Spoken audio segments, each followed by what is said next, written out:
অন্তর্বর্তী সরকারের ৩ মাসেও পিলখানা হত্যার সুষ্ঠু বিচার নিশ্চিতে আশানুরূপ সাড়া না পাওয়ার অভিযোগ করেছেন নিহতদের স্বজনেরা। এ বিষয়ে আলোচনা করতে রাজধানীর মিরপুর থেকে আছেন বিডিআর বিদ্রোহের শহীদ কর্নেল কুদরতি এলাহির ছেলে অ্যাডভোকেট সাকিব রহমান।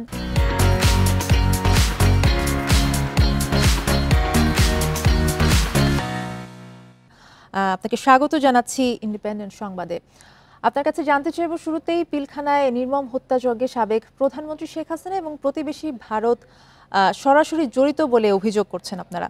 কিসের ভিত্তিতে আসলে এই অভিযোগ, এবং প্রায় ১৬ বছর হয়ে যাচ্ছে, এতদিন পরেই বা এই অভিযোগটা কেন? না, এই কথাটা অ্যাকচুয়ালি খুবই ভুল।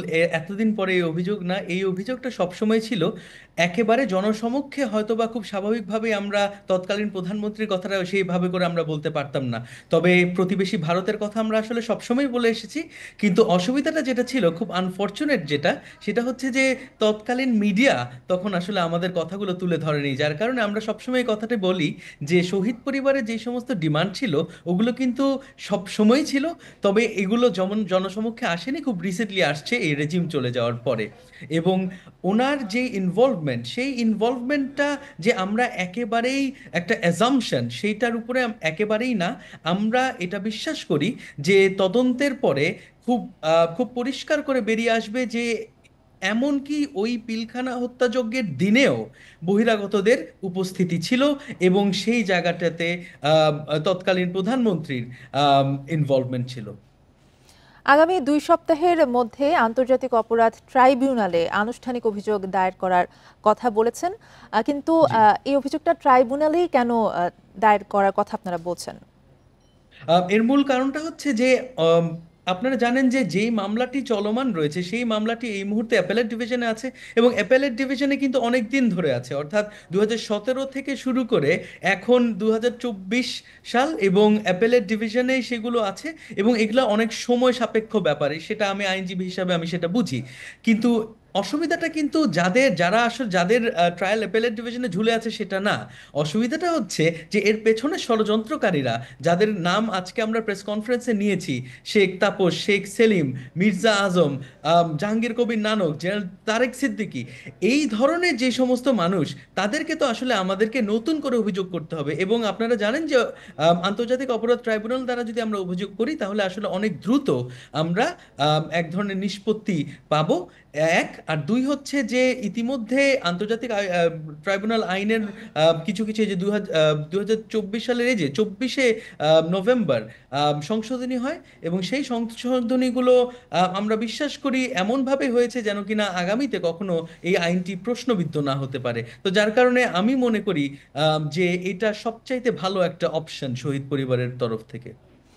যেমনটা কিছুক্ষণ আগে আপনি বলছিলেন যে শহীদ পরিবারের পক্ষ থেকে কিন্তু অভিযোগগুলো অনেক আগের থেকেই আসলে জানানো হচ্ছিল, কিন্তু আগের সরকার তেমনভাবে বিষয়গুলো সামনে আসতে দেয়নি, এবং জি। অন্তর্বর্তী সরকার পিলখানা হত্যার এই সুষ্ঠু বিচার নিশ্চিতে আশানুরূপ সাড়া দিচ্ছে না, এমনটাও কিন্তু অভিযোগ করেছেন আপনারা। সরকার জি। যদি সাড়া না দেয় সেক্ষেত্রে আসলে আপনারা কি করবেন? সরকার যদি সাড়া না দেয় তাহলে আমাদের আসলে জুডিশিয়ারি ছাড়া আর কোনো ওই অর্থে উপায় থাকবে না। সরকার বলতে তো আমরা সাধারণত এক্সিকিউটিভ বুঝিয়ে থাকি, এবং আমরা বিশ্বাস করি যে জুডিশিয়ারির অতটুকু ইন্ডিপেন্ডেন্স এই পর্যন্ত এখন হয়েছে।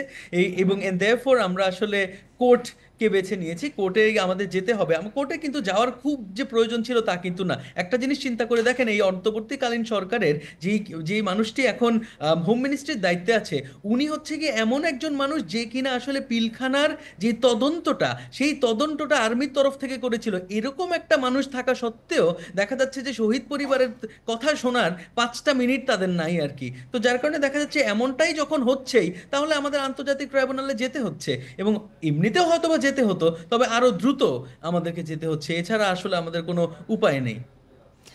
সরকারের কাছে আসলে যদি বলি যে সরকারের কাছে আপনাদের চাওয়াটা এখন কি? সরকারের কাছে তো এখন আর চাওয়ার কিছু নেই আর কি। এই মুহূর্তে আর সরকারের কাছে কি চাওয়া হবে?